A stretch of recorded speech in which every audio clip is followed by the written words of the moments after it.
Our next story is called Luggage.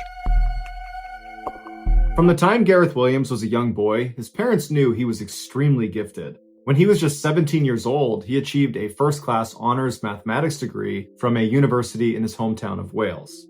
A couple of years after that, he had his PhD from the University of Manchester in England. And after that, he was accepted into a postgraduate course at one of the most prestigious universities in the world, Cambridge. But he wouldn't finish that degree because his incredible academic achievements had got the attention of Britain's intelligence agencies, and they began recruiting him. In 2001, when Gareth was 23, Britain's communication headquarters, commonly known as GCHQ, which is one of Britain's main intelligence agencies, offered him a job as a codebreaker. He eagerly accepted the job, dropped out of Cambridge, and then moved into a modest apartment in Cheltenham, which is the resort town about 88 miles away from London where GCHQ is located. And there he would live and work for the next 10 years. Despite being an intensely private and shy person, Gareth was a highly valued team player whose genius in mathematics and technology helped his group win a number of Britain's highest awards for international code breaking. In 2009, one of Britain's other main intelligence agencies, the famous Secret Intelligence Service, or MI6 for short, they were so impressed with Gareth that they offered him a job to come over and work for them. This was a very rare chance for Gareth to go operational and become a spy in the kind of Hollywood sense of the word. He would effectively become a real-life James Bond, and so he jumped at the chance.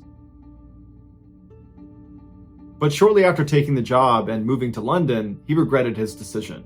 He hated the intense competitiveness within MI6, the flashy cars and flashy lifestyles, and the pressure to go out and party with your coworkers every weekend. Gareth just wanted to do his job and then be left alone. At GCHQ, nobody cared he felt that way. But at MI6, this behavior made him an outsider. Before he left MI6, he took his annual 2-week vacation. But when the vacation was over, he didn't come back to work at his office in London. And for some reason, MI6 never checked in on him to see where he was. It wasn't until his sister called police after not hearing from him that anybody looked into his disappearance. On August 23rd, a uniformed officer went to Gareth's apartment in London to do a welfare check. After knocking on the door and not getting an answer from Gareth, the officer got the key to the apartment from the landlord and went inside. He yelled out for Gareth. There was no sign of him on the first floor. He went upstairs to see if maybe Gareth was up there. He's yelling for him the whole way as he's going up. He gets to the second floor. There's nobody up there, but there's a closed door. And what he finds on the other side of that closed door would make international headlines for weeks. When he opened the door, he walked into a bathroom, and there was nothing unusual about the bathroom, except in the bathtub there was this big red duffel bag. And inside of that duffel bag was the badly decomposed body of Gareth Williams. The zipper of the bag was padlocked shut on the outside, and the key to this padlock was underneath Gareth's body inside of the bag. There were no fingerprints on the rim or inside the bathtub. There were also no fingerprints on the bag itself, or on the 2 zippers, or on the padlock, or on the keys. Gareth's iPhone had been found nearby sitting on a table, and it had been factory reset. And later, investigators would determine it had been reset on August 15th, which was the last day Gareth was seen on CCTV footage, and it was also the day that they believe he died.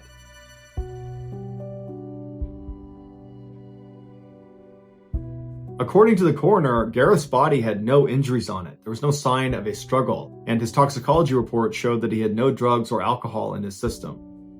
The thermostat inside of Gareth's apartment was jacked way up, so it was very hot inside of his apartment, despite the fact it was summer and it was the height of the summer in August. But regardless, the excessive heat in his apartment sped up the decomposition process and made it impossible to precisely determine a cause of death. Despite a lengthy investigation by police, there was never a conclusive determination as to what exactly happened to Gareth, although there are many theories. Some say the Russian mafia killed him because right before he died, he had been focusing on money laundering in Britain that was tied to the Russian mafia, which would have made him a target. Another theory is MI6 had something to do with Gareth's death, which is why they were not so eager to go looking for him when he didn't come back from his vacation. In fact, one former MI6 agent has come out and said he believes there was a cover-up. He was interviewed by CNN and said that it looked like MI6 had gone into Gareth's apartment ahead of the police and wiped it all down, removing fingerprints and DNA evidence. The last prominent theory is that Gareth did this to himself. It was discovered that he made occasional online visits to bondage sites, and at least one time he'd had to yell out to his landlord to help get him out of his bed because he had tied his wrist to the bed frame and couldn't get himself undone. But when two experts who were a part of the investigation attempted to put themselves inside of a similar-sized duffel bag and lock it with the padlock on the outside, they couldn't do it despite trying over 400 times. And even if Gareth could have somehow physically got himself inside of this bag and locked it from the outside, how could he have done that without leaving fingerprints all over the bag, all over the lock, the zippers, all over the tub? Because when he was found, he didn't have gloves on. Ultimately, despite the red flags, Gareth's death was determined to be probably an accident and was closed 3 years after his death. In early July 2007, so almost a month after Bob's murder, Stepp and McCarrick made the 3.5-hour drive from St. Charles to Kansas City. Once they were there, they teamed up with some local police and then paid a visit to James at his house. James had known about Bob's murder soon after it happened, so he wasn't surprised the police wanted to talk to him. And James did not try to hide anything. He said that he and Bob had met online and had been having an affair for about 8 months. James even showed the police a bunch of love letters and gifts that Bob had given him. Initially, Stepp and McCarrick didn't find anything strange about this. But the more James talked, and the more personal items that he showed them, it started to look like he never threw away anything connected to Bob. And the investigators thought this went past the point of romance and into a possible obsession. Finally, McCarrick asked James if anything in their relationship had changed before Bob was killed. And James said yes, there had been a huge change, because Bob's wife, Diane, had recently discovered an email exchange between him and Bob, and so she'd learned about the affair. After that, Bob told James he would have to cool things off for a bit with them and focus instead on his marriage to Diane. As Detective Stepp and Captain McCarrick made the drive back to St. Charles, they began to realize that they now had a full-on love triangle to consider. There was a chance that James had gotten angry when Bob started to back away from their relationship, and maybe he lashed out and killed Bob. But Diane, who already had a clear financial motive, might have also gone into a rage and murdered Bob because he was cheating on her. Both of those theories made sense, but without any real evidence, Stepp and McCarrick felt like they were just stumbling around in the dark. By the late summer of 2007, Stepp and McCarrick were growing increasingly frustrated with the case.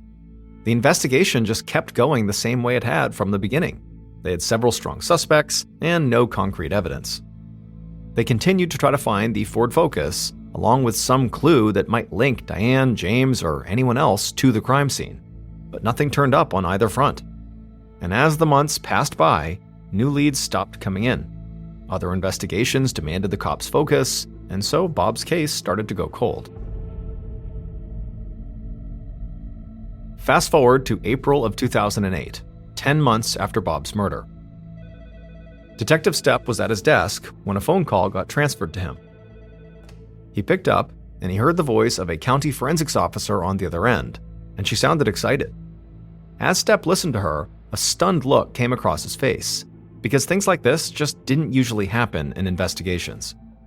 The forensics officer explained that the long shot the team had taken by cutting away Bob's back pocket from his pants had paid off, because now, almost a year later, the process known as touch DNA sampling had taken a massive leap forward. Essentially, in the past, usable DNA samples could only be obtained from bodily fluids. But now, new touch testing methods allowed the lab to obtain DNA samples from skin cells. And so the lab had tested Bob's back pocket, and they found that whoever had taken Bob's wallet out of that pocket had left their skin cells behind. So they now had a sample of that person's DNA. Detective Stepp hung up the phone, still in shock. This case that he'd basically given up on suddenly felt like it was about to be solved, and all because a forensics officer had seen what the future might bring and had saved a pants pocket. Stepp went to McCarrick's office and told the captain about this huge development, and right away McCarrick got to work reassembling the investigative team. But even with this new DNA sample, it would still take the investigators some time to put everything together. But eventually, they would sit down face to face with the person who had left their skin cells behind at the crime scene. And at that point, Detective Stepp and Captain McCarrick knew who killed Bob Eidman. At 11 a.m. that day, the killer and their accomplice sat in a parked Ford Focus in the lot of the strip mall, just past Bob's office. They each held a gun, and they each had a bandana tied around their neck. At some point, the killer raised their bandana up over their nose to cover their face, and at that point, the accomplice did the same. Then the killer looked over at the accomplice, nodded, and then they both got out of the car and ran up the steps to the second floor of the strip mall. They quickly made it to Bob's office, opened up the door, stepped inside, and shut the door behind them. Bob, who was doing some work at his desk, looked up, but before he could say or do anything, the killer and the accomplice raised their guns, and the killer fired. The bullet grazed Bob on the chin, and he immediately began to scream and put his hand up to the wound, but the killer just moved closer to the desk and fired again. And this shot hit Bob on the neck. Blood poured from his wound as he fell out of his chair and hit the floor. The killer immediately ran around the desk and aimed right at Bob's face and fired the gun again, this time shooting Bob through the eye. Bob would die laying right there on the floor of his office. Once Bob was dead, the killer crouched down and took Bob's wallet out of his back pocket.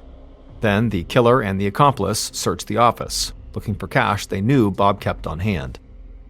But they couldn't find anything, and then they heard shouting coming from right below them. And so in a panic, the killer just grabbed Bob's wallet, put it in his pocket, and then screamed at the accomplice that they needed to run.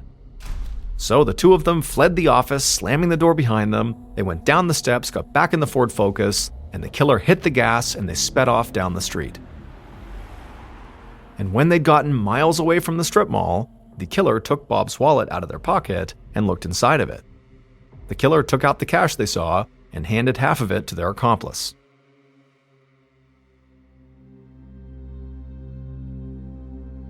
Bob Eidman's murderer was not a jealous wife, an obsessed lover, or a business rival. It turned out the investigators' first theory was right. Bob had been killed by someone who simply wanted to rob him. And that was a man named Paul White. But Paul was not a complete stranger to Bob, because Paul's wife was one of Bob's clients. And months before the murder, Paul had gone with his wife to Bob's office when she made a cash payment for her car insurance. So Paul knew Bob must keep cash on hand. On the night before the murder, Paul had lost $1,200 playing blackjack and craps at a casino, and so he was desperate for money. And his solution was he would kill Bob and take all his cash. After staying up all night, Paul got a hold of 2 guns. Then he got his friend, a man named Cleo Hines, to come with him to provide extra muscle. And then the two of them went to Bob's office and killed him and then robbed him. However, they didn't find the cash in Paul's desk drawer, and so they ended up committing this cold-blooded murder just for the money they found in Bob's wallet, which was $300, or after splitting it, $150 each. And they took that money right back to the casino and quickly lost all of it. The investigators had been on the trail of that Ford Focus, which would turn out to belong to Paul's accomplice, Cleo. But after almost a year of searching, they still hadn't tracked it down. But when the crime lab conducted their DNA touch testing on the skin cells they pulled from Bob's pocket, those samples eventually led them to Paul, who happened to be in prison at the time for committing forgery. Investigators were quickly able to connect Paul to his accomplice Cleo and to the Ford Focus they'd seen on the surveillance footage.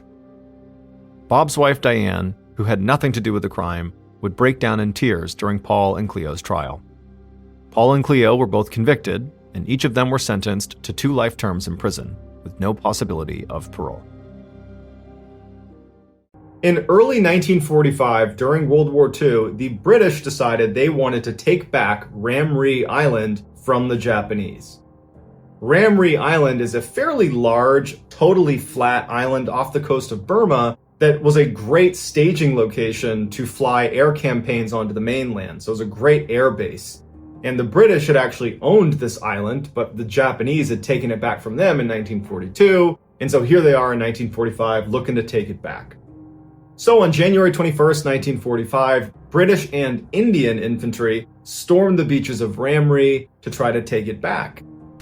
As soon as they land, they have all this naval artillery support just bombing the crap out of this airbase. It was just a matter of time before they overwhelmed the remaining Japanese.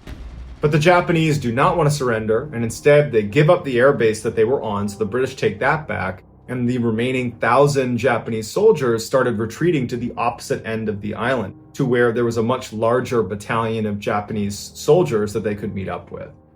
But the only issue with this particular retreat was they would have to go through 10 miles of mangrove swamp where there's poisonous spiders and insects and deep mud, making it almost impossible to move.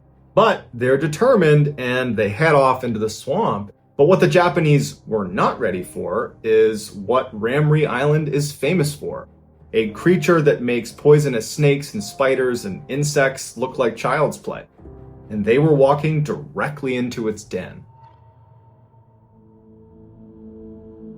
The British troops decided we're not going to go chasing them into the swamp. And instead what they did is they set up boats, blocking positions outside of the swamp. If any of the Japanese tried to escape, they would be there waiting. And so the only way the Japanese could get out of there would be to go to the absolute other end, 10 miles away, where their Japanese counterparts were. So that night, as the British are just kind of hanging out in their boats staring at the swamp, they start hearing screams coming from inside of the swamp, and it's Japanese soldiers. Then you hear gunfire and then silence. And then it would start all over again, all over this huge swamp. It was just screams, gunfire, silence, screams, gunfire, silence. And the British are watching this like, do we have troops in there? What's going on in there? What was going on in there is defined by the Guinness Book of World Records as the largest massacre of humans caused by animals. And not just any animal, saltwater crocodiles. These massive man-eating crocodiles can weigh up to 1,000 kilograms or 2,200 pounds. They can grow to be 7 meters in length or about 23 feet in length. And National Geographic has labeled these crocodiles as the most likely to eat a human of all animals. And Ramree Island has the largest population of saltwater crocodiles in the world, and they all lived inside of the swamp that the Japanese had gone into. A lot of them were bleeding from the battle they were in, and so they were literally alerting hundreds of saltwater crocodiles to their location. Saltwater crocodiles are notorious night hunters. So what probably happened is the Japanese got inside of this mangrove. The crocodiles were immediately aware of their presence, but they waited until nighttime before they started having a feeding frenzy.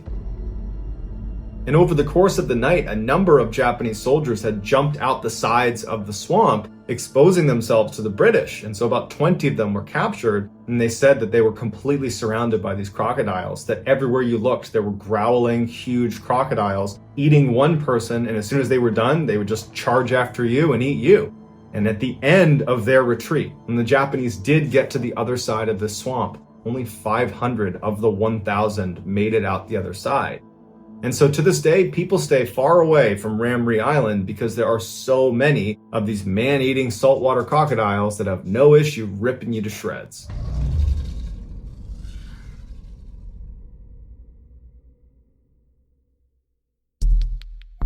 Our next story is called Set Z.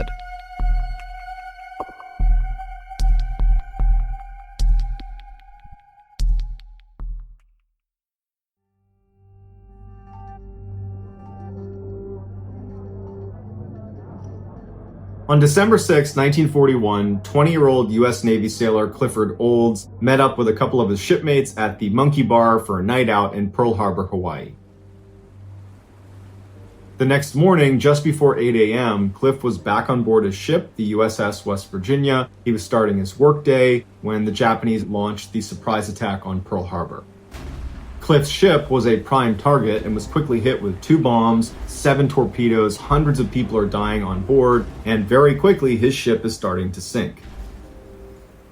On board a Navy ship, there's all these different conditions the ship is set to depending on what you're doing, whether you're at war or you're just docked in peacetime, and all of these different conditions have very specific instructions. And one of those conditions is condition Z. Better known as setting Z, if the captain of a ship calls this out over the loudspeakers, every single hatch inside of that ship is shut and locked. If your ship is sinking and you say set Z, you are sealing all of those compartments so no more water can flow into them, and you can maintain a little bit of buoyancy so you don't sink quite as fast. But if you set Z as your ship is sinking, especially if you're getting attacked and there's all these holes in your ship, there's a good chance when you seal those hatches, you're going to be sealing people inside of these rooms and they will not be able to get out again. So when that call comes out over the loudspeakers, set Z, everybody knows to get the heck out of their compartments so that they do not get trapped inside of one of those rooms. On Cliff's ship, Set Z was called over the loudspeakers, and Cliff, along with Ron Endicott, who was 18, and Buddy Costin, who was 21, were at the bottom of the ship in the freshwater pump room, and when someone came by and shut and sealed their room, they did not see them in there. And so probably the three of them ran to the door and were banging on it and trying to get someone's attention, but in the chaos of the moment, that person on the other side of the door that could have opened it up again was now gone. Even though the Set Z procedure did prevent water from going into certain cabins on the West Virginia, it still would sink to the bottom of the ocean along with 17 other ships.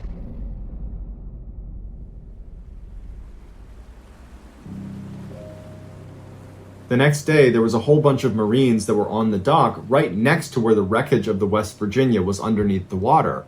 And as they're standing on the dock, they start hearing a banging sound. And at first they think it's probably just a salvage team or it's some strap clanging against the side of one of these ships. But they started to notice the tapping sounds started to sound like intentional rhythms that a human might make. And it dawned on them that someone is trying to get our attention underwater. There are people trapped in the West Virginia. But when the Marines ran to their superiors and told them there are people trapped inside of the ship, we have to get them out, they broke the horrible news that there's nothing they could do for them. If they went down and began trying to cut a hole in the side of the ship so they could swim out, as soon as there's even a tiny little hole on the side of that ship, there's so much pressure that it would rush inside and fill that space almost immediately, and they wouldn't be able to cut a hole big enough, fast enough, and so cutting into the ship is going to kill them. Also, just lighting that torch presents a unique problem because there's so many chemicals in the water from all of the attacks that happened the day before, we run the risk of lighting a fire or lighting off an explosion that could take even more life. And because they were still months away from being able to raise the ship out of the water, which would save them, the decision was made that we're going to have to let them die. And so for the next 16 days, Marines and sailors were put on guard duty right next to the wreckage of the USS West Virginia, and they would listen to the tapping as they desperately tried to tell people, come down here, save us, we're alive, we're not going anywhere, please help us. And the Marines and sailors were so distressed about this. It was so horrible to listen to. They would cry and cover their ears because they wanted to save them. They're so close, but they're so far away. Finally, on Christmas Eve, the banging stopped. 6 months later, they were finally able to raise the West Virginia out of the water. And as crews were going through all the different compartments and removing bodies, they got to the freshwater pump room where Cliff, Ron, and Buddy had been. They open it up and they find 3 bodies, and they realize right away the torture these poor guys had gone through. Inside this airtight section was this locker full of food rations. They're also in the freshwater pump room, and so they just opened up the tank and they had all the fresh water they needed. But what they didn't have enough of was air. And so for 16 days, sitting in the dark at the bottom of the ocean, knowing they're not going to get out of here, they slowly suffocated. And we know they were alive for those 16 days because they had a calendar where they were marking off each of the days they were down there in red pen. This story was so distressing, the Navy decided not to share the information about what happened to those 3 to their families. It wasn't until years later the truth came out, but even today, on memorials and monuments commemorating what happened at Pearl Harbor, they are listed, Cliff, Buddy, and Ron are listed as killed in action on December 7th. On the morning of August 16th, 1942, a woman named Ida Ruby was riding her horse on a dirt path right near a beach just south of San Francisco, California. Now, during the week, Ida was a telephone operator, but it was a Sunday, so she had time off. And the way she liked to spend her time off was by riding her horse along the coastline and, looking out at the beautiful water and taking in the nature and all these unbelievable cliffs that went down to the water. I mean, this was a beautiful area. And every time Ida would go out and do this little ride around, she would bring binoculars with her. And so anytime she saw something of interest, she would stop and, use her binoculars to see what it was, like animals or things out over the water. And on this particular Sunday, Ida turned a corner, and as soon as she did, something caught her attention off to her right, out over the water.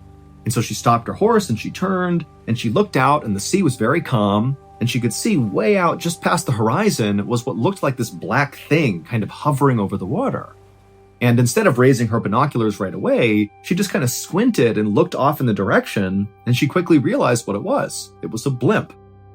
Now, today, when we hear the word blimp, we very likely think of the Goodyear blimp that kind of sits over sporting events, with the big Goodyear logo stamped on the side of it. It's basically a big balloon with a gondola that sits underneath it for the person who's driving it and passengers. And that's actually exactly what Ida was seeing, a big oversized balloon with a gondola underneath it. But this was not a Goodyear blimp, it was a military blimp.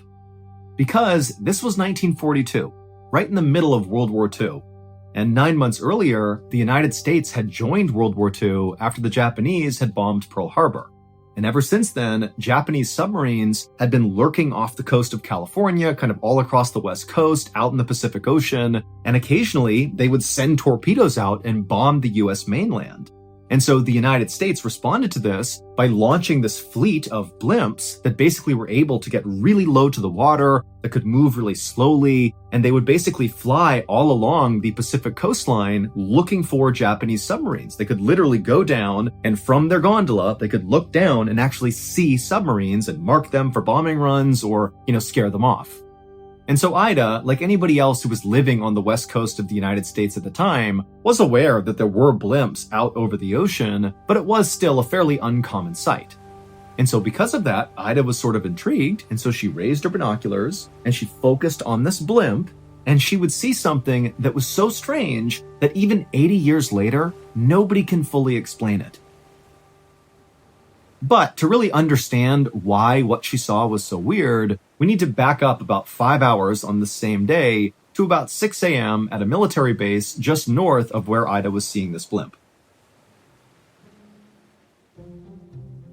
And so at 6 a.m. at this military base, that particular blimp that Ida would later see was at this military base on the ground, and some Navy pilots and mechanics were preparing the blimp for a routine mission out over the San Francisco Bay to look for Japanese submarines. The intended path this blimp was going to take on this day was it would leave the base, and the pilot would take it over the famous Golden Gate Bridge, and then it would travel 28 miles to the west to the Farallon Islands. And then from there, the pilot would go 20 miles to the north to a peninsula called Point Reyes, and then from there, the pilot would head south along the coastline all the way back to base. This whole mission profile was scheduled to take about 4 hours. The pilots for this mission were going to be a 27-year-old Navy lieutenant named Ernest Cody and a 34-year-old officer named Charles Adams. And both of them were very experienced blimp pilots. They had done missions like this many times before. This was going to be a very routine mission for them. And then also, in addition to those two pilots, there would be a Navy mechanic who would join the two pilots in case there was any malfunctions with the blimp during the mission. And so everything was going to plan with this blimp that morning. There was nothing unusual about this mission. But right as the two pilots and the mechanic were literally getting inside of the gondola to begin this mission, Lieutenant Cody looked down at the control panel inside the blimp, and he noticed the blimp was way heavier than it should have been. Now, you have to understand that the level of rigor that went into preparing these blimps for flight was really intense. I mean, they were weighing every little thing that was put inside of this blimp because it was a really important part of flying these blimps, understanding how heavy it was. And so for this to be too heavy just made no sense. And so at first, Cody and Adams began tapping on the control panel, thinking maybe the panel itself was malfunctioning, and if they hit it hard enough, the little ticker would go back to a normal weight. But despite, hitting the panel, it still showed it was too heavy. And so they flagged over the mechanic who was going to be joining them on the flight anyways. And the mechanic looked and kind of thought for a second and then realized, that day it had been very foggy. And so it was totally possible that all this extra moisture in the air had stuck to the surface of the balloon. And so collectively that had added quite a bit of weight. I mean, this is a massive balloon, a lot of surface area, a lot of water. Now, this was not some crisis. At worst, this was an inconvenience. Basically, they had to wait until this moisture kind of burned off once the sun came out, and then they could fly the blimp. But Cody and Adams, they just didn't feel like waiting. This mission was so routine, so simple, they'd done it so many times, And so Lieutenant Cody and Officer Adams decided that the easiest and fastest solution to this problem was simply to tell the mechanic who was going to come with them on this mission to not come with them. Without his weight inside of the gondola, even with this extra moisture in the blimp, it wouldn't matter. The blimp would still be light enough to fly with just the 2 pilots on board. The mechanic didn't care, so he hopped off, and then Lieutenant Cody and Officer Adams took their seats inside the gondola, and sure enough, when they looked at the control panel, the blimp was ready to go. It was light enough. And so Lieutenant Cody fired up the blimp's engines, and just after 6 a.m. that morning, Lieutenant Cody and Officer Adams lifted off the ground and began their routine mission.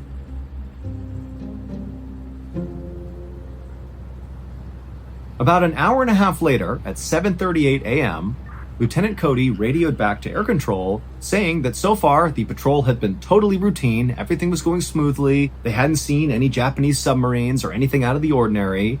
And also, Lieutenant Cody said they were positioned just east of the Farallon Islands, which meant they were exactly on course, and really everything did seem to be going exactly to plan.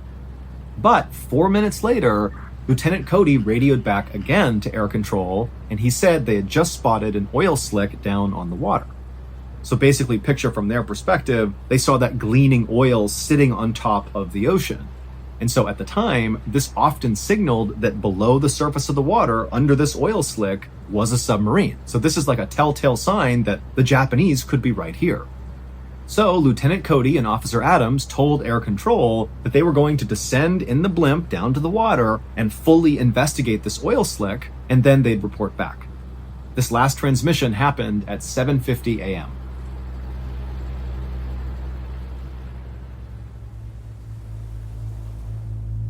A few minutes later, a fishing boat named the Daisy Gray was gliding slowly through the water just east of the Farallon Islands, when all of a sudden the captain, who's looking straight ahead, he turned the boat and he happened to see straight ahead of him this massive blimp, the same blimp Lieutenant Cody and Officer Adams were in, descending very quickly through the clouds down towards the water. And remember, this was a pretty cloudy day, and so really this blimp kind of came out of nowhere, and this fishing boat captain was very aware that anytime blimps were out over the water, that was because they were looking for enemy submarines. And this captain realized he was heading right now straight in the direction of wherever this blimp was descending towards.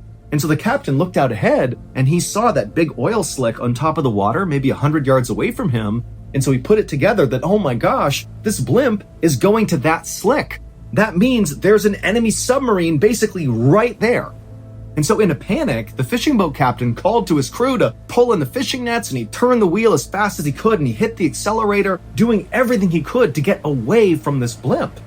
Because he knew that typically what happened when a blimp came down and actually found a submarine is they sometimes dropped bombs on the submarine. I mean, this is warfare. And so the fishing boat captain is getting away as fast as he can, and as soon as he's turned around, he looked back, and he saw the blimp was now about 30 feet over the water, and someone inside the gondola was now leaning out over the side, and they dropped 2 things directly into the water, into that oil slick. And then seconds later, these huge plumes of smoke were coming out of the water. The person had just dropped some flares, basically marking where this submarine was. And so now the captain knew, okay, it's a submarine, and the next thing is very likely going to be a bomb, like a depth charge is going to be dropped right there. And so again, the captain's just speeding his way as fast as he can, hoping that if they do drop a bomb, it doesn't affect him and his crew. And so after making it another couple 100 feet away from this blimp, the captain again turned around, expecting to see this blimp still hovering where it was, because again, they had just dropped flares. They're preparing to do something major right there. But now, when the captain turned around, he saw the blimp was no longer hanging out over the water. The blimp was now rocketing back up into the clouds like as fast as it possibly could, and before long, the blimp was gone. It disappeared into the clouds. And there had been no bomb dropped. I mean, nothing really happened beyond marking the water, so it was like, what's going on with this blimp? Meanwhile, back at air control, the last thing they heard from Lieutenant Cody was, hey, we see this oil slick down below, we're going to investigate, and we'll radio back when we're done.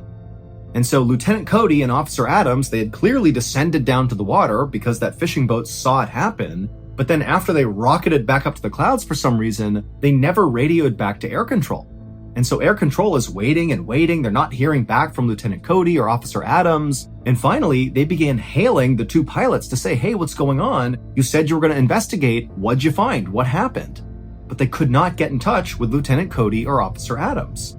And so eventually, after enough time had passed and they still had not heard from these pilots, air control sent two seaplanes out to that area east of the Farallon Islands to find the blimp and make sure the blimp was okay. But when the seaplanes got out there, they couldn't find the blimp anywhere. I mean, they flew all over the place doing wider and wider circuits. There was no sign of the blimp. And when they looked down at the water in the same area where Lieutenant Cody had called out that slick and where that fishing boat had also seen the slick, well, the slick was gone or the seaplanes just couldn't see the oil slick. But the seaplanes stayed on station in that area near the Farallon Islands for another 2 hours, just flying all over the place, kind of hoping to eventually see this blimp. And eventually they would. At about 10:30 a.m. that morning, one of the seaplanes spotted the blimp way high in the sky, like way higher than any blimp would ever go. It is dangerously high, and it was way off course.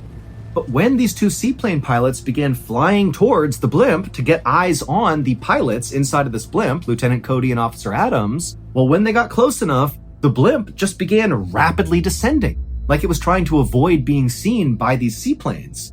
And in fact, the blimp descended so quickly that it dropped below the cloud cover, and the seaplanes, they couldn't move that quickly. They had to do a big track to turn back around and try to go lower again.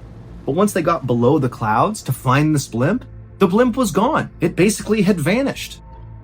And so the seaplane pilots called back to air control, and they're like, I don't know what's going on with this blimp, but it's way off course. It was way up in the sky. Now it's somewhere down below, but we can't find it. We got to get in touch with Lieutenant Cody and Officer Adams. There's obviously something wrong. But air control would try over and over again to get in touch with these pilots, but neither Cody nor Adams ever responded. They had just gone totally radio silent.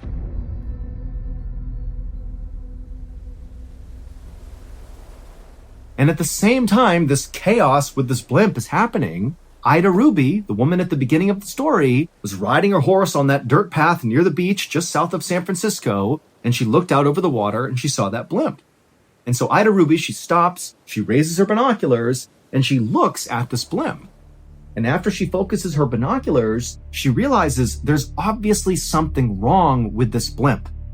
The actual balloon portion of the blimp, which said Navy on it, had collapsed so much in the middle that you couldn't even read the word Navy. It was all crumpled together because, again, the balloon is like deflated.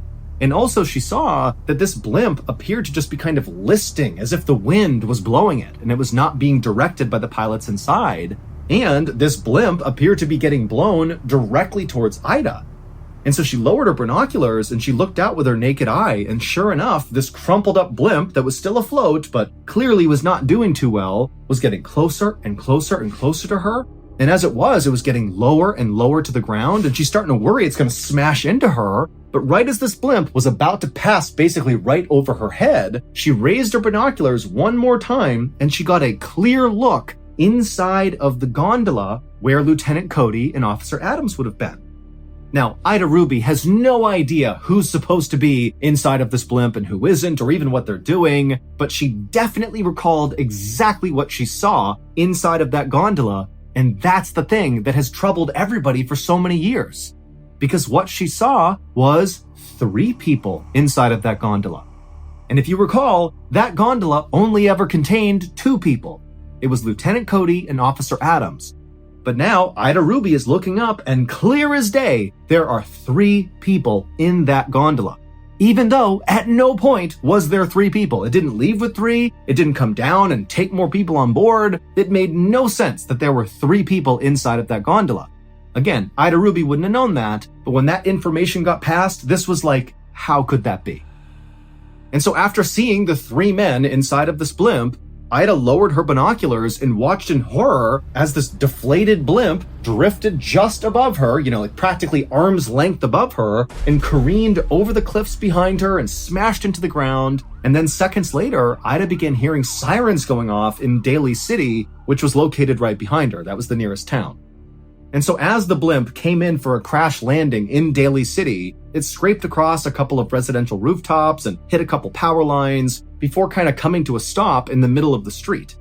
Now, the blimp didn't like explode or catch on fire or anything. It just kind of crumpled to the ground and nobody got out of it. It just kind of stopped and it was there right in the middle of the street. And very quickly, first responders rushed to this blimp because there have been so many reports of this deflated blimp looking like it was about to crash. And so they had been tracking it and here it was. And so they ran up to this blimp.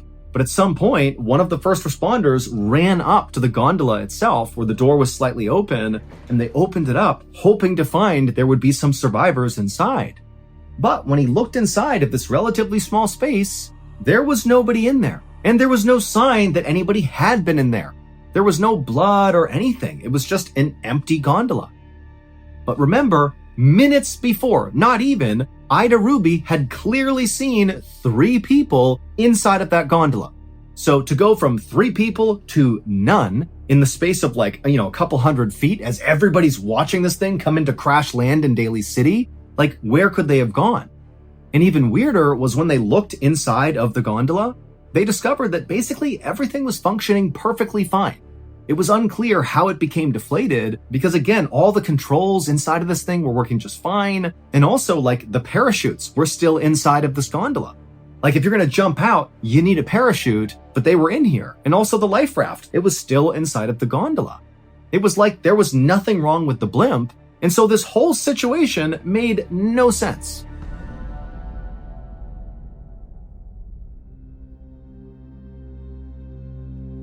The Navy would launch an exhaustive investigation into what happened with this blimp, and the only explanation the Navy came up with was, well, it looks like Officer Adams and Lieutenant Cody just fell out of the blimp at the exact same time and they disappeared into the ocean.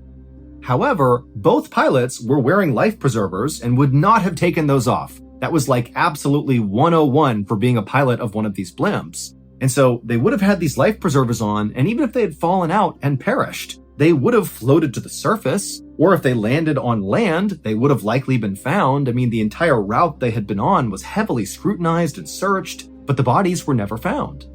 And then also, the Navy could not explain how Ida Ruby clearly saw 3 people absolutely 100 feet away from her inside of that gondola. She had no reason to lie about that. She was just saying, yeah, I looked up, saw 3 people, saw it crash into Daly City. She didn't know there was supposed to be 2 people. She was just calling what she saw, but the Navy had no explanation. And so in the years that have followed this empty blimp crash in Daly City, it's been dubbed the ghost blimp story, and loads of theories circulate about what could have happened here. Some people say that, the reason there was all that extra weight at the beginning of the mission profile at 6 a.m. was not because of moisture on the balloon, but because there had to have been maybe a stowaway somewhere in the blimp. And then after takeoff, they jumped down into the gondola and maybe they were responsible for whatever happened to the pilots and why the blimp crashed. But it doesn't explain what happened to those 3 people. What happened to the stowaway? What happened to Lieutenant Cody and Officer Adams' body? We don't know. Other theories include that maybe Lieutenant Cody and Officer Adams were somehow captured by the Japanese. And some other people say, maybe Cody and Adams were abducted by aliens. But as far-fetched as these theories might seem, the truth is, we really have no idea what happened on that ghost blimp. In 1944, a doctor covered a deceased patient's body with a sheet and then wheeled their stretcher out into the hallway. The morgue at the Oregon State Hospital was already full, so the doctor planned to put this body in the chapel.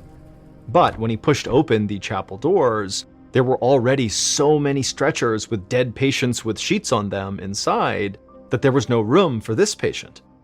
The doctor closed the chapel's heavy wooden doors and just stood there, his mind racing. More than 400 patients had fallen violently ill in the past 12 hours, and dozens had died. The doctor had no idea what the cause was, and if he couldn't figure it out, he knew more bodies would be joining the ones already lining the inside of the chapel.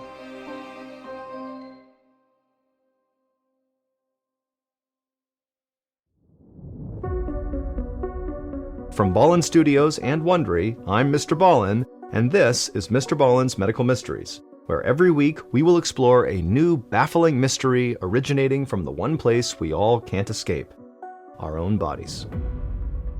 If you liked today's story, please invite the follow button on an African safari, but before you go, make sure you sneak 27 raw steaks into their backpack.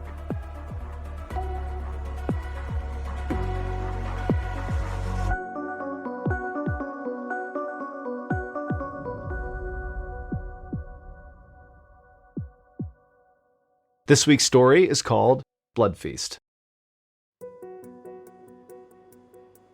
It was late in the afternoon on November 18th, 1942.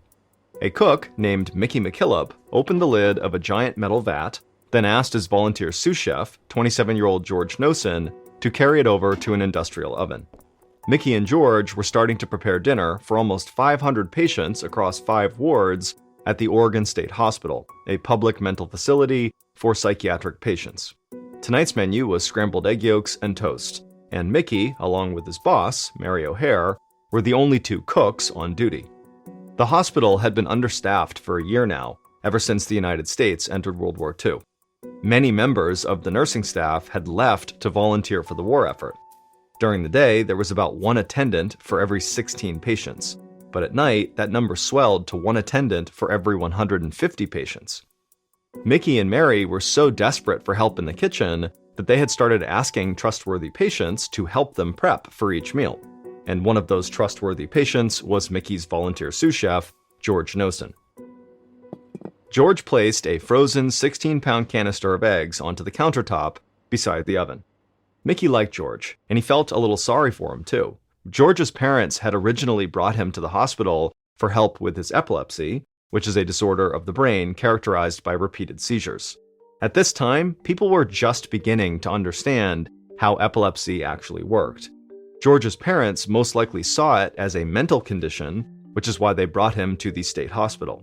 They probably didn't think he was crazy, they just wanted help with getting his seizures under control.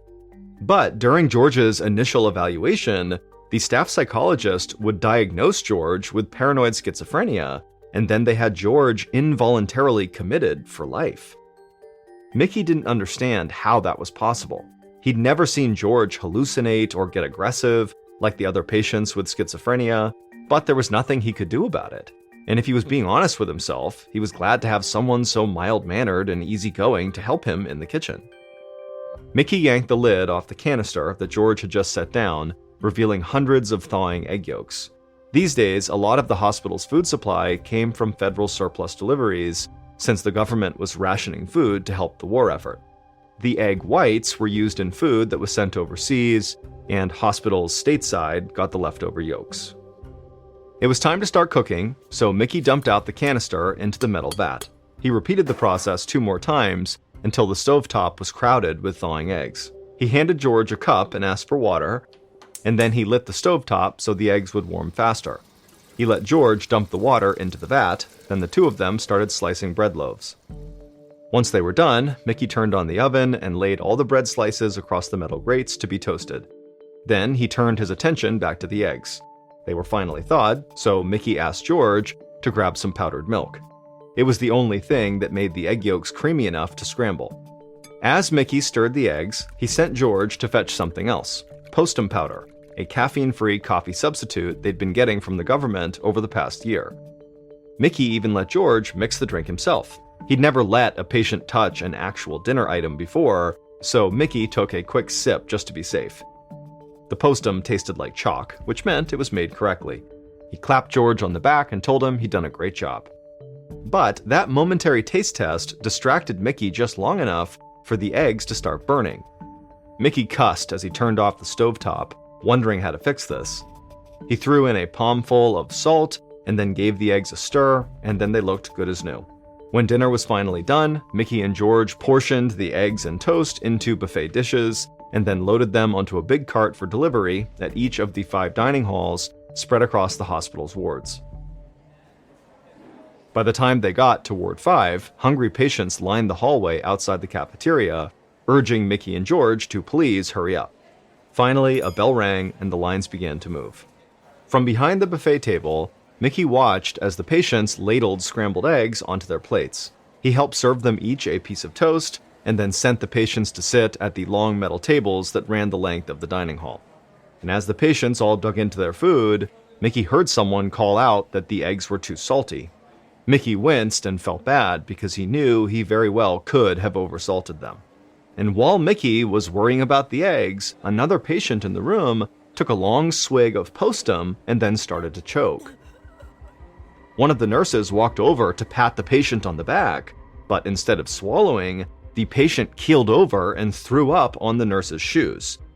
The nurse shrieked, and Mickey looked over and saw a red streak on the ground. It took him a second to realize that it wasn't vomit, it was blood. The patient then fell backwards onto the floor, and those around him began to scream. The nurse bent over and tried to steady the man, who was now having a seizure on the floor. Mickey ran over to help her, but before he could make it, another patient sent a spray of red blood shooting across the table. Mickey shouted for everyone to stop eating. But his warning came too late. More patients began throwing up blood. Others collapsed onto the floor, writhing in pain. Mickey didn't know what to do, so he just tried to catch patients as they fell. One nurse ran into the hallway and sounded an alarm. Mickey stooped over a patient who was clawing at his own face, saying he couldn't feel it. His lips were swollen and blue. He tried to help the man return to his seat, but the man collapsed back down to the floor and started saying that his legs were paralyzed. Mickey was totally horrified, and his hands trembled with fear, and he had no idea what could cause this terrible reaction people were having. Dr. William Lidbeck had just finished dinner when his phone rang at his home on the hospital grounds. When he picked it up, all he heard on the other end was screaming and shouting. Then a panic-stricken nurse got on the line and begged him to run up to the hospital. Patients across 4 of the 5 wards were collapsing, they were vomiting blood, and now losing feeling in their faces and limbs. Dr. Lidbeck dropped his fork, ran out his front door, and tore across the lawn, heading for the side entrance of the main hospital building, 100 yards from his cottage. With every step, the screaming he could hear grew louder. It sounded like every patient inside of the building was in agony. Moments later, the doctor flung the door open and stepped into the hallway, and the scene that greeted him was horrible. The hallway was full of patients sitting on the floor with their backs up against the wall, coughing blood into their laps. One man had been strapped to a gurney in the hallway, spasming wildly, blood running down the front of his shirt. His entire mouth was swollen and drool collected at the side of his lips. A nurse ran into the hallway and beckoned Dr. Lidbeck to come quickly. He followed her through a doorway into the cafeteria, where he saw dozens of patients writhing on the floor. The nurse that Dr. Lidbeck had followed dashed ahead of him. She knelt down beside one of the patients and started spoon-feeding him baking soda. Dr. Lidbeck caught up to her and asked what was going on. She admitted that the nursing staff had no idea what had caused this outbreak, but it had started right after the patients had begun their dinner. She didn't know how to reverse it, but she was just hoping that baking soda would help alleviate their stomach pain. The entire staff was running around in complete panic, trying to manage symptoms. Dr. Lidbeck took a deep breath and tried to push down his rising fear. He'd never dealt with sudden illness on such a massive scale, but he knew that he couldn't do anything without the proper equipment. He had to get his medicine bag from his office on the second floor. He instructed the nurse to keep working, then ran out of the cafeteria and down the hallway. He turned the corner into the 3rd ward, where the scene was exactly the same. It was full of patients covered in their own blood, writhing on the floor. Dr. Lidbeck had always prided himself on having a steely stomach, but this felt unbearable to watch. He rushed through the hallway, stepping over sick patients as he went, and ran up the stairs to the 2nd floor. But as he left the stairwell, he stopped dead in his tracks.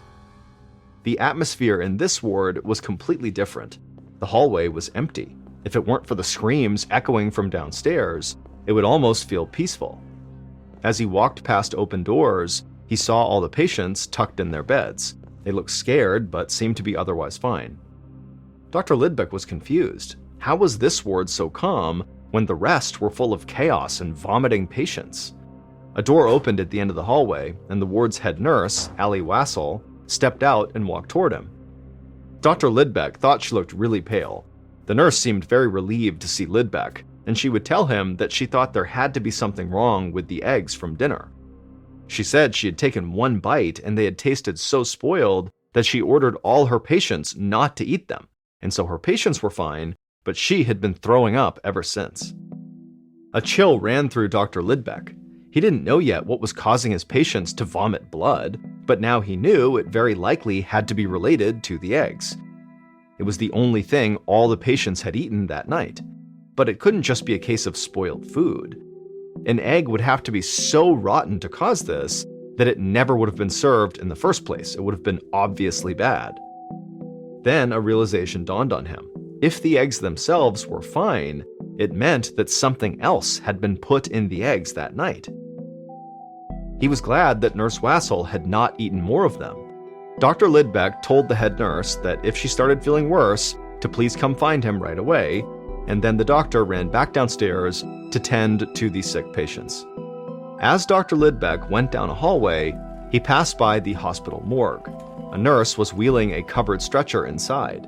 One of the patients had died. Dr. Lidbeck's blood ran cold, but he didn't have time to stop and mourn. There were hundreds of other patients still waiting for treatment, and so he didn't have a moment to lose.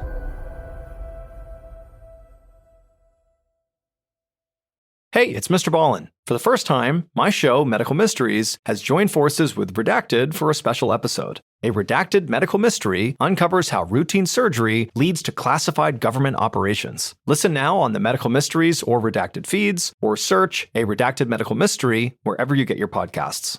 Hey, it's MrBallen. I'm excited to tell you about something special. For the first time, my show, MrBallen's Medical Mysteries, has joined forces with Redacted, Declassified Mysteries with Luke LaManna, to tell a story so complex it required our combined storytelling styles. This special episode is called A Redacted Medical Mystery. In it, unexplained symptoms after a routine surgery quickly unravel into something much darker, leading straight to classified government operations hidden for decades. To listen and uncover the truth alongside us, head to either the MrBallen's Medical Mysteries or Redacted show pages right now, or search for A Redacted Medical Mystery in the Wondery app or wherever you get your podcasts. If you're fascinated by unexplained medical stories, well, stick around on Medical Mysteries. Every week, we dive deep into cases that will leave you questioning everything you know about the human body. And if government conspiracies are more your style, Redacted is your go-to for stories that unravel secrets never meant to see the light of day. Remember, you can listen to both shows early and ad-free by joining Wondery Plus. Hey listeners, MrBallen here. What if I told you that some of the strangest, darkest, and most mysterious stories happening right now are all connected to what might be the biggest crime of our generation?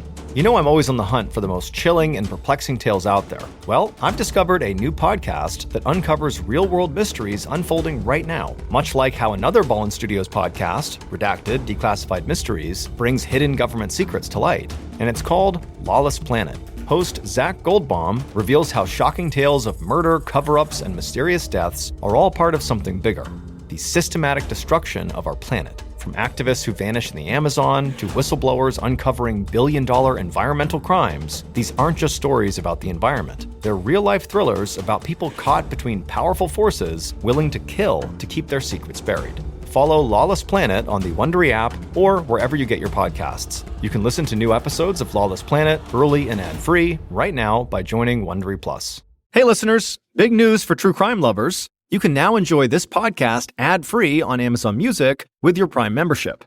Listen to all episodes of my podcasts, MrBallen's Medical Mysteries and MrBallen's Strange, Dark, and Mysterious Stories, along with a huge collection of top true crime podcasts, completely ad-free. No more wading through cliffhangers or dealing with ads, because let's be honest, ads shouldn't be the most nerve-wracking part of true crime.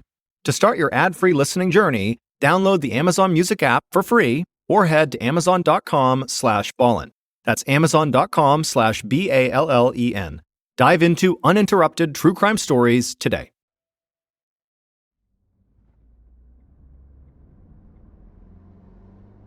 About 16 hours later, in the late morning of November 19th, Oregon Governor Charles Sprague raced along the highway in his car. An hour earlier, Sprague had heard about last night's outbreak at the state hospital. Now he was on the way to the state capitol, where an emergency State Board of Control meeting would soon commence.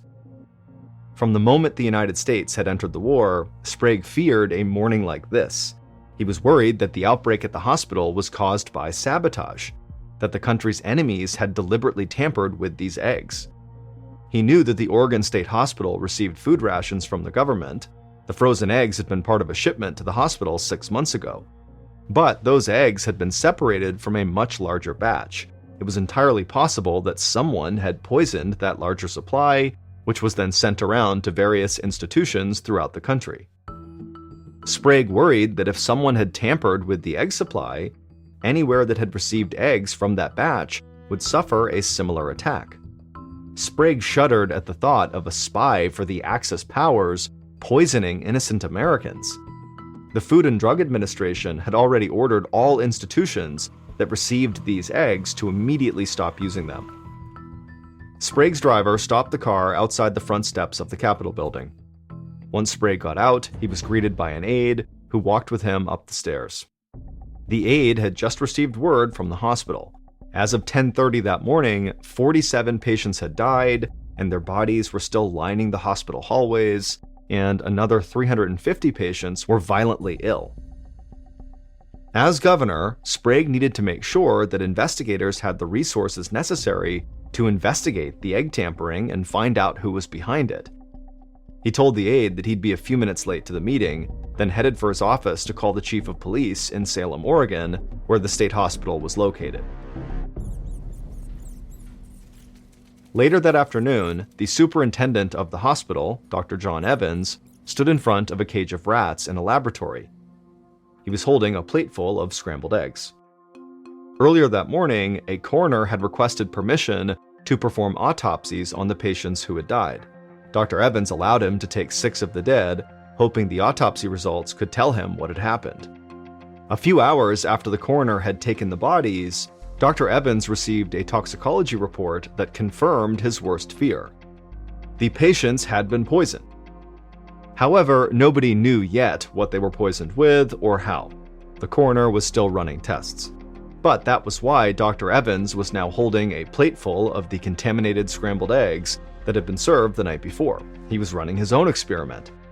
On a neighboring table, there was another cage of rats and another plate of eggs. But these eggs came straight from one of the egg yolk canisters still in the freezer. A lab technician had thawed them out that morning. They reasoned that if only the first cage of rats died, that meant the poison had been added into the eggs at the hospital. But if both cages of rats died, it meant the eggs themselves had been poisoned before they were shipped to the hospital, and tens of thousands of people could be in danger. Dr. Evans placed each plate of eggs into their respective cages and then waited for the rats to eat. A moment later, the rats in the first cage began to shake violently and foam at the mouth. They squealed in pain, and within minutes, all of them were dead. Dr. Evans looked over at the other cage and saw those rats were just fine.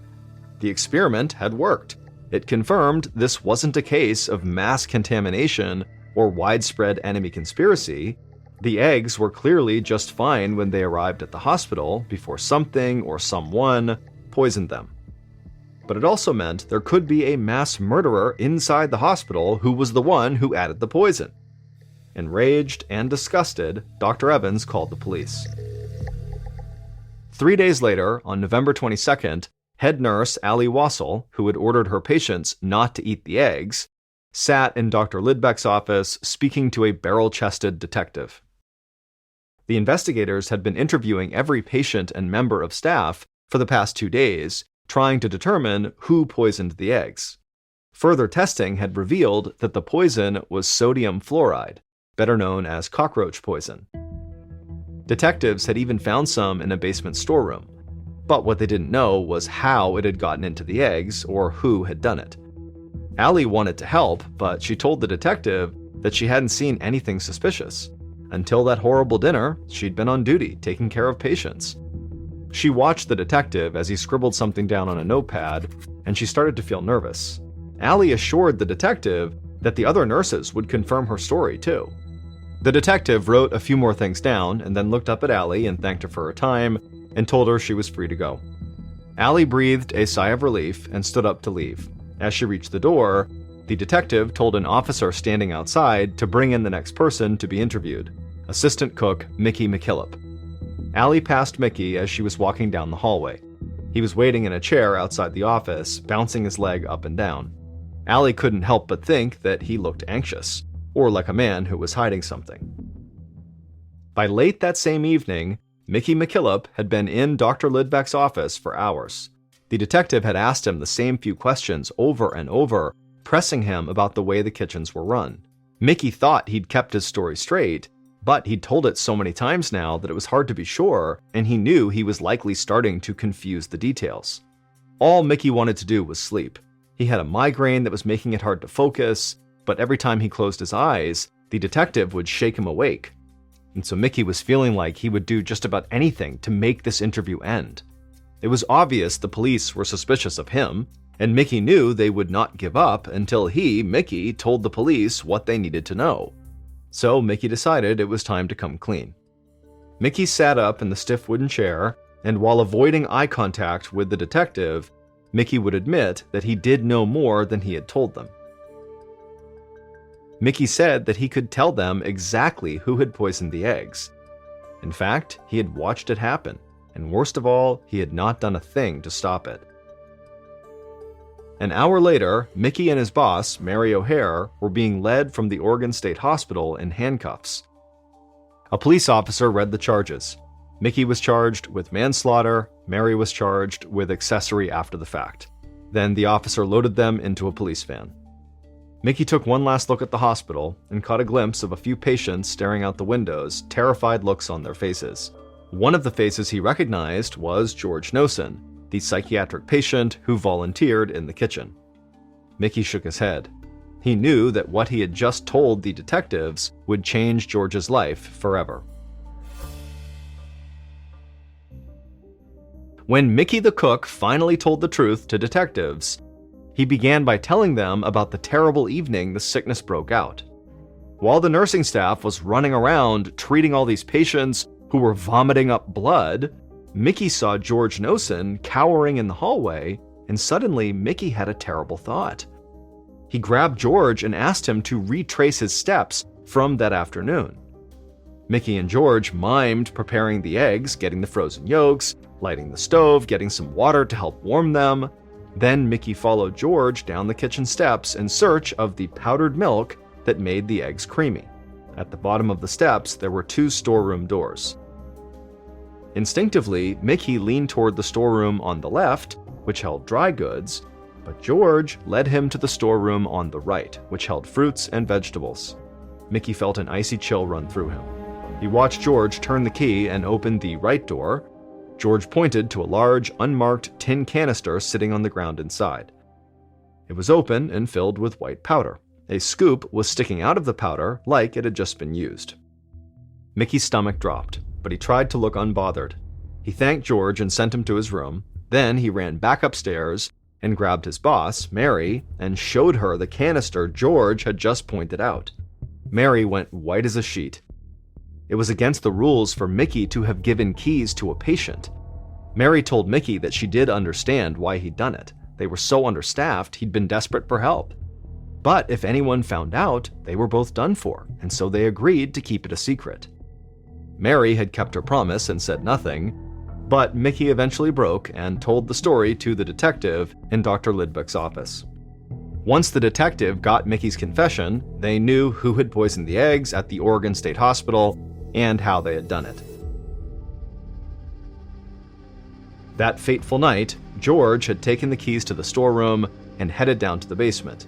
But he went into the wrong storeroom. He went into the right door, and he brought back a heaping scoop of white powder that he believed was powdered milk, but it wasn't.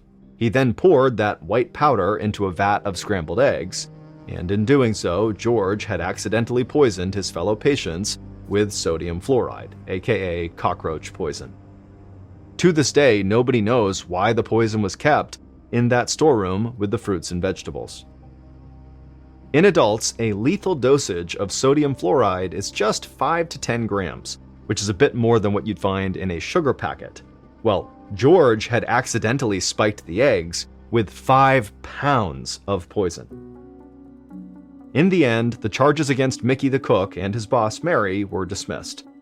The hospital was held liable since the real culprit was gross understaffing. The only person who suffered any real consequences for the mistake was George, who was unable to leave Oregon State Hospital for another 41 years. George was never the same after that night. He couldn't forgive himself for what he'd done, even if it was just a tragic mistake.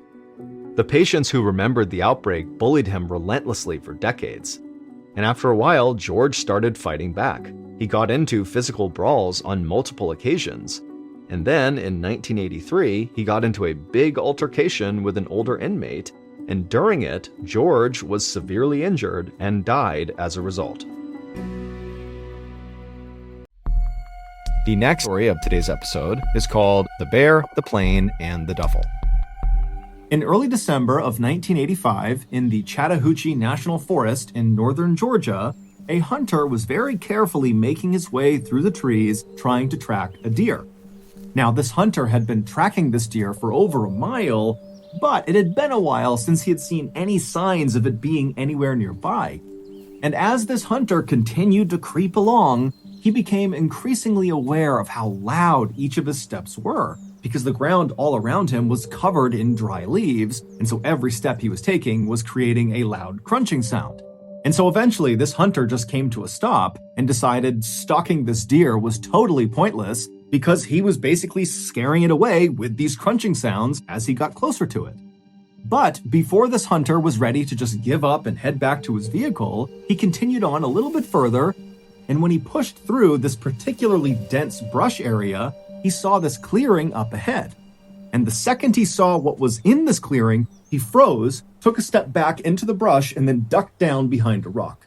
Because in that clearing, he saw an animal, and it wasn't a deer. It was a huge American black bear. Now, generally speaking, American black bears are not aggressive towards humans. However, if, for example, you were to accidentally sneak up on a black bear, like this hunter had done, and you suddenly startled it by just showing your presence, the bear might react by pouncing on you and ripping you to bits. And so this hunter, with his back pressed up against the rock and his rifle gripped tightly across his chest, he's thinking about that and wondering what he's going to do to get out of this situation. At first he thought, okay, I'll just stand up and quietly walk away. But then he remembered how loud the leaves were, and even though he had been lucky walking in, he hadn't alerted the bear to his presence. On the way out, he was worried he wouldn't be so lucky that those leaves would alert the bear to his position. And so the hunter began thinking, okay, well, what if I just stand up and start shooting at this bear? But the hunter knew the big issue with that plan is he had a deer hunting rifle, which is not nearly powerful enough to quickly take down a black bear, if at all. And so if he starts shooting at this bear, there was a very good chance that the bear would just turn around and maul him before he was able to put the bear down with his rifle. And so as this hunter is going through these scenarios behind the rock, he realizes something. He hasn't heard this bear at all. Now, bears in general are very loud animals. Just their regular breathing is so guttural and noisy that you can hear it a pretty good distance away. And the hunter's thinking to himself, I can't hear it breathing. And come to think of it, I haven't heard this bear once since I've been near it. And so the hunter very carefully stood up from behind his rock and turned around. And then he kind of peered forward into the brush, looking back into this clearing. And when he spotted the bear again, he realized immediately the bear was dead. The bear was kind of slumped forward and its body almost looked like a deflated balloon. The hunter was so relieved, he almost started laughing. And so he stepped out from behind his rock and he made his way through the brush into the clearing to get a better look at this bear. And when the hunter was right over the top of this bear looking down at it, something immediately struck him as very odd. This bear was far too young to have died of natural causes. However, after this hunter kind of poked and prodded the bear and lifted it up on either side to try to look underneath it, he couldn't see any visible injuries. It was like this bear had just randomly dropped dead. But the hunter didn't spend much time thinking about what happened to this bear. Instead, he thought to himself, there has to be some sort of logical explanation for what killed it. And with one last look at the bear on the ground, the hunter turned around and began the long walk back through the woods back to his vehicle. It would turn out there was an explanation for what happened to that bear. However, it was anything but logical. But to get to that non-logical explanation, we first have to go back in time. Around 11:30 p.m. on September 10th, 1985, so 3 months before the hunter discovered this dead bear, two pilots were flying their little 6-seater Cessna airplane over northern Georgia, making their way north towards Tennessee. And as these pilots flew along very casually, they suddenly intercepted over their radio a voice message that they definitely were not supposed to hear. It sounded like other pilots communicating with each other, And what they were talking about was how they were now going to follow this little Cessna airplane that they could see that was currently flying over northern Georgia. Now, radio traffic like this can only really be intercepted if your radio that's doing the intercepting is physically close to the person doing the transmitting.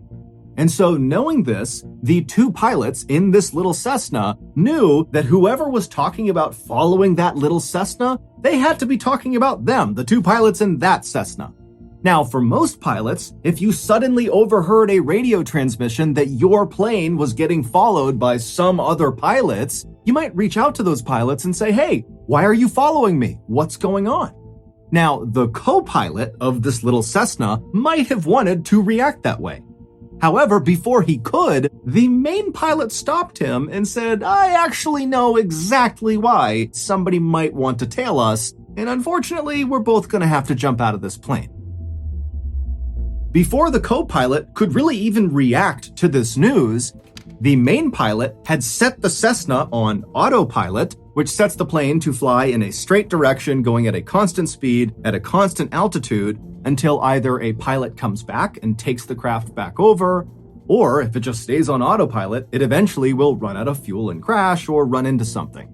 And so after the main pilot had done that, he turned to the co-pilot and gestured for him to come with him into the main cabin of the aircraft, basically the main body of the craft where all their luggage was. And the co-pilot, he's so confused about what's happening, he's so panicked that he just follows the main pilot. So the two of them, they climb back over the two front seats, they go into the main body of the craft, and the main pilot begins strapping parachutes onto some of their luggage. And as he's doing this, he tells the co-pilot to open up the side door of the plane. And so again, the co-pilot is just so caught off guard, he has no idea how to handle this, and so he reaches over and he slides open this door of this moving plane. And as soon as he did, this huge rush of cold night air blasted inside of the cabin, and it became so loud from the howling wind coming in that the two pilots couldn't even talk to each other. And then the main pilot just began pushing the luggage out of the plane just into the night, falling straight down to the ground far, far below them. And at some point, the co-pilot just joined him and began pushing the luggage out of the plane. And then after all the luggage was out, the main pilot shoved a parachute into the hands of the co-pilot and said, put it on. He had to gesture for it because they couldn't hear each other. And so as this co-pilot's struggling to get on his parachute, the main pilot puts on his chute. And then right after the co-pilot has just barely got his parachute on, the main pilot pushes him out the side of the plane, and then the main pilot jumps out after him. So they basically abandoned their plane, which was still set to autopilot, so at some point, it was just going to crash. About 5 hours later, in a suburb of Knoxville, Tennessee, an 85-year-old man named Fred Myers was just waking up. Fred always got up before sunrise. It was part of his daily routine. He would wake up, he would get dressed, he would wash and shave his face, and then he would sit down and read the local newspaper.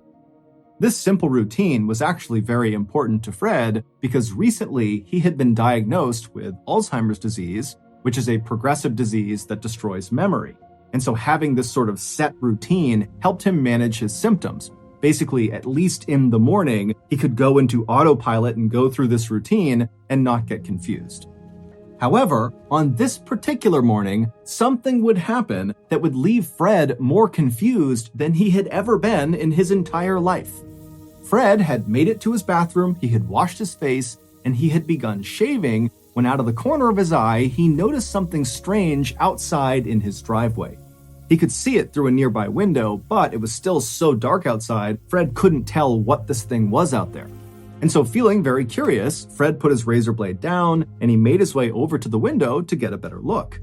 And when he reached the window and looked out at his driveway and saw what this strange thing was, he could not believe his eyes. There was this huge parachute out on his driveway, and on the parachute was the main pilot of the Cessna. After the main pilot had pushed the co-pilot out and leapt out himself, when he pulled his ripcord, his chute either didn't deploy or when it deployed, it didn't inflate fully, and so he was forced to go to his reserve chute, but it didn't inflate fast enough to stop him from crashing into the ground. And so the main pilot slammed into the ground, basically at terminal velocity, and so he sustained catastrophic internal injuries, and he died within a couple of minutes of hitting the ground. Fred was so stunned and confused at what he was looking at that without saying a word, he just turned away from his window and walked over to his phone and called the police, shaving cream still on his face. When the police arrived at Fred's house that morning, they were expecting to see a dead recreational skydiver on Fred's property. But when they walked up the driveway and saw the dead man for themselves, they knew right away this was not some recreational skydiver. He actually looked more like a soldier. He was wearing a bulletproof vest over some camouflage fatigues, and he had night vision goggles strapped to his head. But the dead man's shoe choice made the police think this guy could not possibly have been military, because on this guy's feet were not military-style combat boots like you would expect with the rest of his getup. Instead, he was wearing loafers, specifically Gucci loafers, so very expensive designer shoes. And so the police are thinking to themselves, who the heck was this guy, and what was he doing? The police would figure that out. However, first, we have to fast forward 2 months to late November 1985, so roughly 2 weeks before that bear was discovered by that hunter in Chattahoochee National Forest.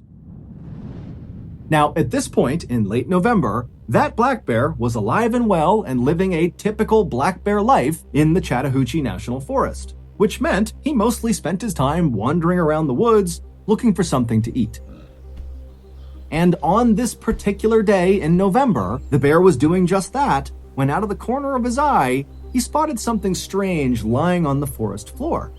It was one of the pieces of luggage that the 2 pilots had pushed out of their plane. It was this big, heavy duffel bag.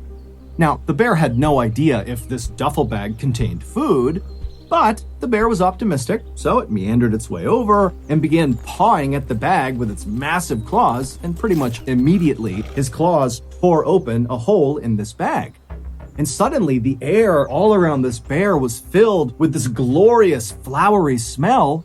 So the bear put its nose directly into this rip in the bag and began sniffing and licking the contents of this bag. And apparently, the bear just loved it because it ate whatever was inside of the bag. All of it. And when he was done, the bear felt so good, he was so full of energy, that he just started sprinting in a straight direction. And after running at top speed about 100 yards, every major system inside of this bear shut down all at once, and he died on the spot, collapsing in that clearing. And then, about 2 weeks later, that hunter walked into the Chattahoochee National Forest and discovered this dead bear. And then, within 24 hours, the hunter was back home, and he told one of his friends about discovering this dead bear. And when he told his friend about seeing this bear, he also kind of casually mentioned that he had seen a duffel bag in the forest not far from this dead bear. Now, to understand what this friend did next, you need some context. By this point in time, the police had actually figured out a lot about that dead man on Fred Myers' driveway, the main pilot of the Cessna. They knew he was a 40-year-old man named Andrew Thornton, who had served in the U.S. Army as a paratrooper, but after getting out of the service, he had kind of gone astray in his life and become a big-time smuggler of illegal goods. The police had also figured out by this point that Andrew, along with a co-pilot, had been the people flying that Cessna that eventually was found crashed into a mountainside in North Carolina. The co-pilot had survived the jump out of the Cessna, and so the police tracked him down, and they very quickly realized this co-pilot was really just a victim of Andrew. Andrew had told this guy they were just going to fly to the Bahamas for a vacation. And so when that plan completely evaporated, and suddenly Andrew is barking orders at this guy to open up the plane and push the luggage out and jump out, the co-pilot said he just totally panicked and just started doing whatever Andrew wanted. And so this guy was just totally terrified, and really all he could offer police was just to confirm that, yup, Andrew was the main pilot, and yes, we really did push his luggage out of the side of the plane over some forest in northern Georgia. The police believed the co-pilot and did not charge him with any crime. The police would go and search all over northern Georgia, and they would find the majority of the missing bags. However, they knew they were still missing some, and they knew they really needed to recover them. And so, around the time that this hunter is telling his friend about this bear encounter and this duffel bag, the police were constantly having news outlets tell people in northern Georgia that if you see one of these duffel bags attached to a big parachute or something, please come forward and tell us. We are looking for these. And so the hunter's friend thought, you know what? That duffel bag he mentioned out in Chattahoochee National Forest, which is in northern Georgia, might be one of those bags. And so the friend called authorities. Authorities were thrilled to get this tip, and so they charged out to the Chattahoochee National Forest, and they made their way out to where this dead bear was, and then sure enough, about 100 yards away from this bear was this bag, and it was one of the bags they were missing. Except the bag was empty. Because, as we already know, that black bear had eaten everything inside of this bag. And as you might have guessed, that bag, along with every other bag that had been cast out of the Cessna that night, was full of cocaine. Because Andrew was a drug smuggler. And on the night he and his co-pilot leapt from the Cessna, he was trying to smuggle 900 pounds of cocaine from South America into the United States. That transmission that Andrew and the co-pilot suddenly overheard on their radio as they were cruising along in their Cessna was the sound of federal agents within the U.S. Customs and Border Protection Agency who had been tipped off about Andrew's big drug run, and so they really had sent 2 planes to go follow him and potentially intercept him. And so the authorities standing in the Chattahoochee National Forest looking down at this empty duffel bag had no idea where the cocaine went that was supposed to be inside of it. But, on a hunch, they decided to bring the body of the dead black bear back with them and perform an autopsy on it. And sure enough, during this autopsy, the medical examiner would open up the bear's stomach, and the examiner would say the stomach was, quote, packed to the brim with cocaine, thus ending the mystery of how this bear died. It died from a massive, massive cocaine overdose. But the bear's story did not end there. Normally, after an animal is autopsied, they are cremated. But for some reason, this medical examiner decided not to do that, and instead, he had the bear taxidermied, and then he gifted this taxidermied bear to the Chattahoochee River National Recreation Area. And then from there, the bear changed hands many times. Over the next 2 decades, no one knows exactly who had the bear and for what reason, but there were reports that at least at one point it was stolen from a storage facility, and then it was sold at a pawn shop, and then at some point the bear was in the possession of famous country singer Waylon Jennings, and then finally the bear found its forever home. Today, the bear is on display at the Kentucky Fun Mall in Lexington, Kentucky, and around its neck is a placard that reads, Cocaine Bear. In October of 2002, Mark and his wife Kathy were on their way to a baby shower in Baltimore, Maryland that was being held for them by Kathy's family. It would be a 7-hour drive from their home in Ohio, so Mark and Kathy tried to get out the door as early as possible, but one thing led to another and they got a pretty late start. By midnight, they were only about an hour away from their final destination, but they both desperately needed a bathroom break. And so they pulled into a rest stop in Frederick County, Maryland, which is about an hour outside of Washington, D.C.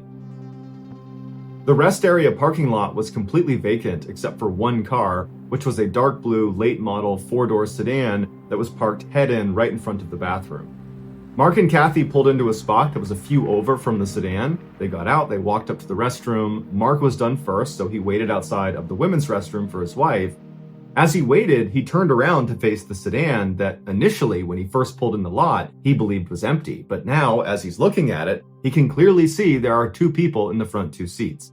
A middle-aged man who's sitting behind the steering wheel looking directly at Mark, and then next to this guy is a sleeping teenager.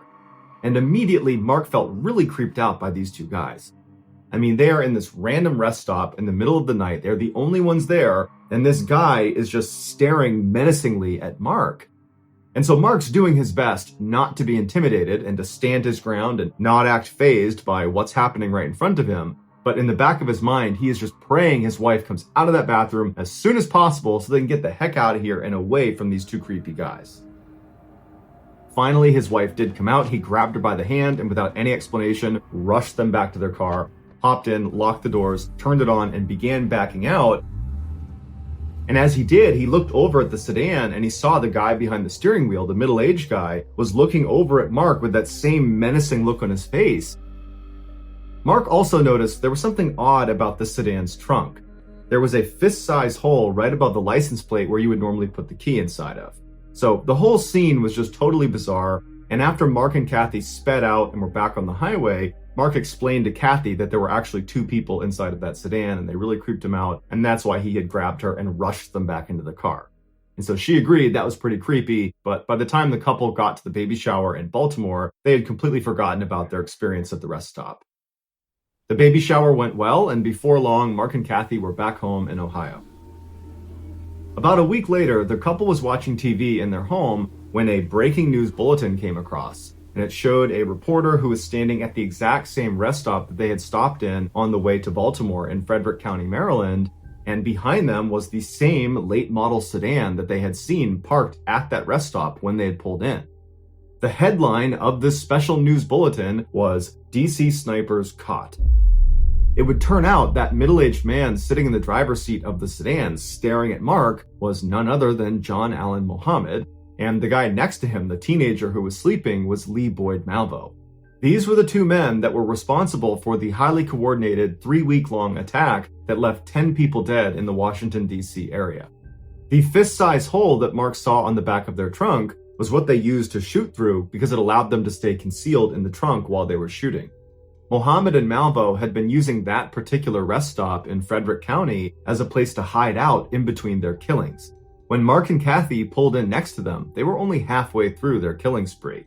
Mark believes the only reason he and his wife were not targeted is because the killers most likely were trying to keep this rest stop off the radar because it was their hiding spot, and so they wouldn't have risked an attack there. Although, ironically, they would ultimately be caught in that rest stop. Muhammad was executed by lethal injection in 2009, and Malvo is serving a life sentence.